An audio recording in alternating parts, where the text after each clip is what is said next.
Donc moi, je m'appelle Magali Franchet, je suis psychologue au Parc de Diane, à Nantes. C'est une résidence uniquement dédiée à l'accueil des personnes qui ont des troubles cognitifs, donc maladie d'Alzheimer, maladie apparentée et autres troubles.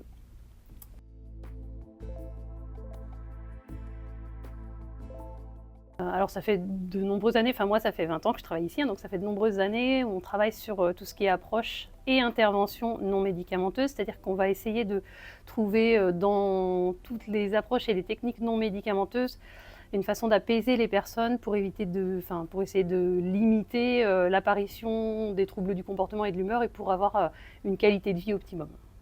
On utilise beaucoup la porte d'entrée sensorielle qui reste une porte d'entrée en fait optimum jusqu'à la fin de la vie, même si on a des troubles cognitifs en fait.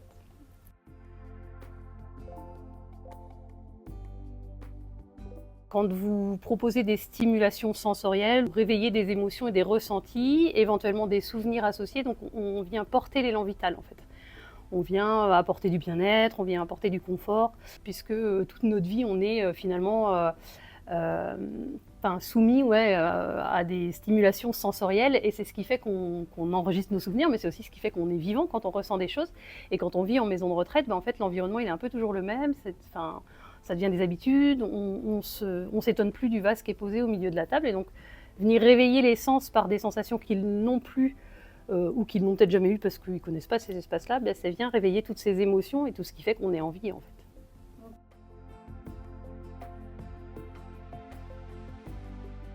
D'avoir un outil qui viendrait apaiser les personnes, notamment pour les manifestations anxieuses, mais aussi pour les agitations motrices. On a des personnes qui par exemple, déambulent ou qui peuvent être agitées d'un point de vue moteur et qui s'épuisent.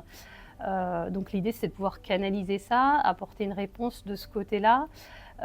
Et puis on a aussi des gens qui sont vieillissants, au-delà des troubles cognitifs, on accueille des personnes âgées, donc forcément avec un ressenti corporel et un vécu corporel qui peut être altéré et qui peut être négatif. Et donc l'idée, c'était aussi de voir si cette proprioception, elle venait renforcer, l'idée c'est qu'ils continuent à avoir un ressenti agréable au niveau de leur corps, parce que notre corps, c'est notre outil jusqu'au bout. Donc l'idée, c'était vraiment de voir si ça pouvait répondre à ces besoins-là.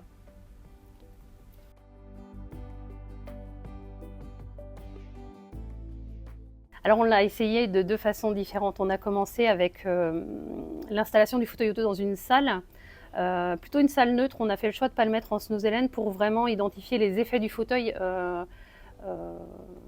seul en fait, pour ne pas avoir d'interférence avec les autres outils qui pouvaient être en espace Snooze. Donc on l'a essayé dans une salle, en séance individuelle. Et puis ensuite, notre objectif, c'était de le mettre dans les salons des unités. Et comme on a 4 unités, on a eu la chance de l'avoir assez longtemps pour l'essayer dans les 4 unités, pour avoir un retour des différentes équipes. Et en fait, notre retour, c'est que donc en salle, les deux sont intéressants, mais en salle, il y a un avantage, c'est que du coup, c'est très isolé. Donc la personne, elle est vraiment centrée sur ses ressentis, et donc un effet peut-être plus rapide et plus important.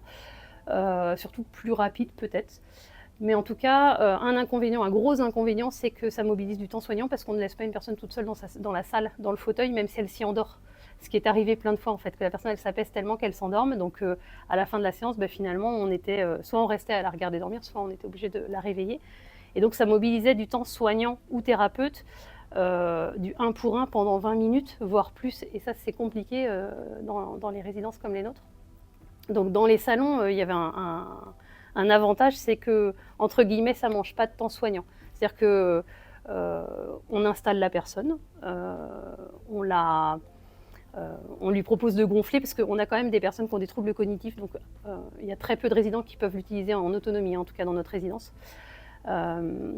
Mais du coup, on installe la personne, le fauteuil était installé de façon à ce que la personne elle soit dans le salon, mais quand même un peu isolée, pour ne pas être à la vue de tout le monde et pour qu'elle puisse s'enfermer un peu dans sa bulle quand même.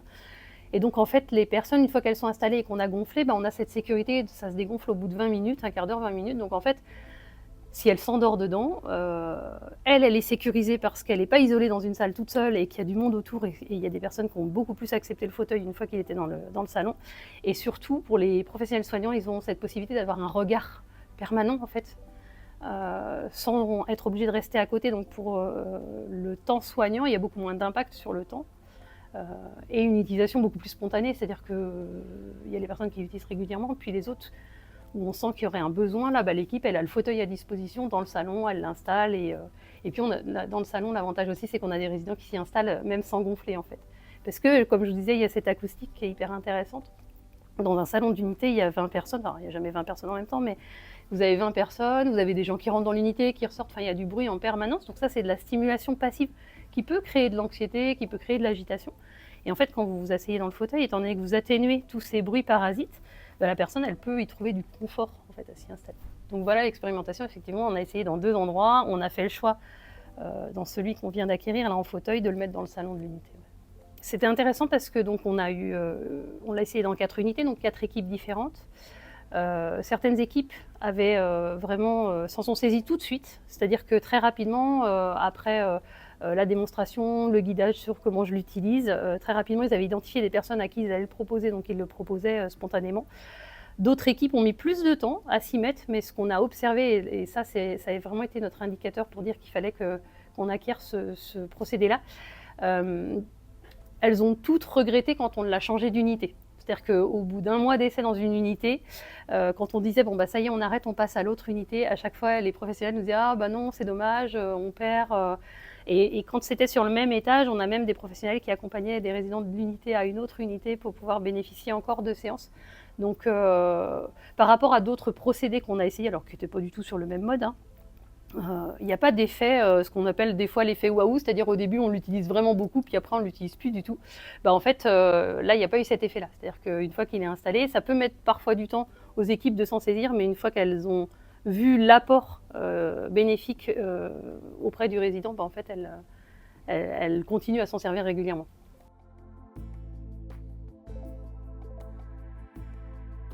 L'explication du fauteuil aux personnes, ça dépend vraiment des personnes, de leur capacité préservée à comprendre, à communiquer, et puis à percevoir leurs difficultés. Si la personne elle est consciente d'avoir peur, d'être un petit peu inquiète, on peut lui expliquer que ça va l'aider à contenir son anxiété. La personne qui a du mal à se poser et qui peut l'entendre, on va lui expliquer que c'est pour l'aider aussi à se poser, à se reposer. Et puis sinon, c'est juste une installation confort en fait. On leur explique. Alors, on part du principe que la personne ait encore accès aux mots ou non. On est dans la verbalisation, nous, de toute façon. Donc, on va dire, voilà, c'est un fauteuil, vous allez vous installer, vous allez voir, vous allez être bien. Je vais gonfler un petit peu, ça va vous serrer comme si quelqu'un vous prenait dans les bras ou comme si vous aviez une couverture bien chaude sur vous. Enfin, voilà, on explique un peu. À chaque étape, je commence à gonfler, vous sentez, ça serre. En fait, on a vraiment des réactions, même chez les personnes qui communiquent plus trop. On a les mimiques, on a le corps, on a les sourires. Donc, ça nous guide sur je serre assez, je serre pas assez. Et puis on y va par étapes en fait. Mais ça c'est vraiment, je vous dis, les 2-3 premières fois en fait. J'ai vu, même quand on l'avait dans la salle définie, j'ai vu des personnes en arrivant me dire ah bah je connais, alors que c'était que la 2e ou 3e fois qu'on y venait. Donc il y a vraiment une mémorisation sensorielle positive qui se fait et qui facilite. Et donc après la personne elle s'y installe presque d'elle-même sans qu'on ait besoin d'expliquer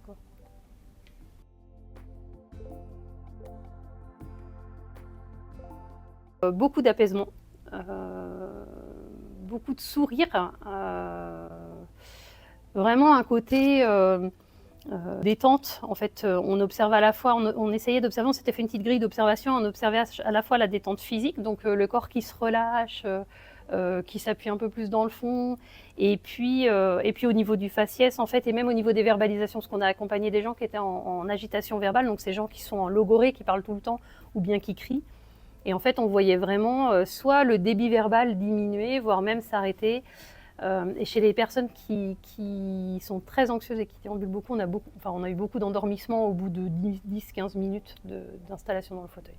Okay. Donc des gens qu'on laissait dormir quand ils sont dans le salon, en fait, c'est l'avantage, c'est que du coup, on les laissait dormir et ils pouvaient rester, pour certains, jusqu'à 1 heure dans le fauteuil à dormir, quoi. Ce qui est plutôt bien parce que ce sont des gens qui vont quand même jusqu'à l'épuisement. En marche comme ça, en continu.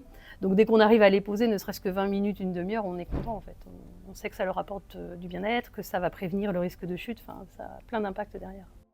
d'une dame qui présente beaucoup d'anxiété et qui notamment, donc elle se lève le matin, elle prend son petit déjeuner et jusqu'à ses soins, elle va interpeller tous les professionnels qui passent pour savoir, alors qu'elle sert, mais pour savoir quand sont ses soins, enfin vraiment avec... et puis qui peut aller jusqu'à avoir des comportements inadaptés, comme des cris ou des déshabillages parce qu'elle est dans l'attente et que c'est insupportable l'attente. Et en fait, elle, on a instauré une séance systématique après le petit déjeuner, et elle fait une séance avant ses soins. Alors les soins ne viennent pas forcément 20 minutes après le petit déjeuner, mais en tout cas elle a une séance. Et ça, et maintenant elle le sait, donc en fait après son petit déjeuner, elle dit à la professionnelle, je vais m'installer là-bas, et donc voilà. Et si il y a même des fois où elle s'installe toute seule, donc on gonfle pas au début parce qu'on ne l'a pas vue s'installer, mais en tout cas ça s'est ritualisé. Et l'autre superbe exemple qui a d'ailleurs permis d'acquérir le fauteuil, hein, c'est un monsieur jeune qui a très rapidement manifesté de l'anxiété et puis de l'agitation motrice qui le fragilisait et qui s'en est vraiment saisi et qu'on arrivait vraiment à poser. Et quand il était installé, presque, ses mots revenaient, la parole, on arrivait à avoir de l'échange. Son élocution était plus posée, plus calme. Il arrivait à s'endormir, à s'apaiser. Et là, en fait, c'est un exemple qui me marque parce qu'en fait, on a pu acquérir le fauteuil grâce au don de la famille, en fait, qui a souhaité nous remercier de l'accompagnement de leurs proches en nous offrant ce fauteuil-là. Ouais, c'est des belles expériences.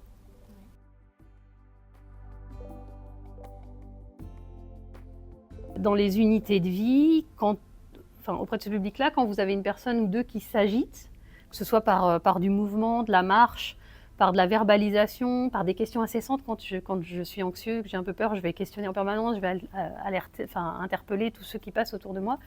Forcément, je crée une agitation. Les autres personnes vont ressentir cette agitation sans pouvoir se dire ça appartient à l'autre, ça m'appartient pas. Et donc en fait, les personnes, elles vont, il va y avoir une espèce d'agitation globale qui va. Donc si vous arrivez à accompagner cette personne qui est agitée, à l'apaiser, à la contenir, finalement, elle ne va pas créer d'agitation sur l'ensemble. Donc oui, je pense que ça a vraiment un effet aussi sur le groupe.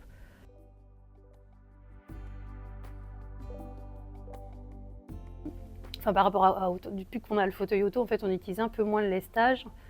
En tout cas, la couverture lestée, c'est parce que la couverture lestée, quand vous la mettez sur la personne, alors déjà, il y a des préconisations. Il faut les retirer au bout de 20 minutes. Et puis surtout, si la personne, elle décide de se lever, en fait, elle pousse, mais il y a un risque que la couverture, elle reste aux pieds ou sur les jambes, et en fait, qu'elle se prenne les pieds dedans et qu'elle chute. Il y a un risque qu'elle le mette mal, qu'elle se gêne et qu'elle ait une gêne au niveau respiratoire. Donc en fait, mais ça pouvait être des choses qu'on utilisait avant et que je dirais qu'on utilise moins maintenant. Le lestage en couverture, on va l'utiliser plus dans la chambre sur des moments de sieste. Mais on l'utilise moins dans les salons puisque maintenant on a le fauteuil.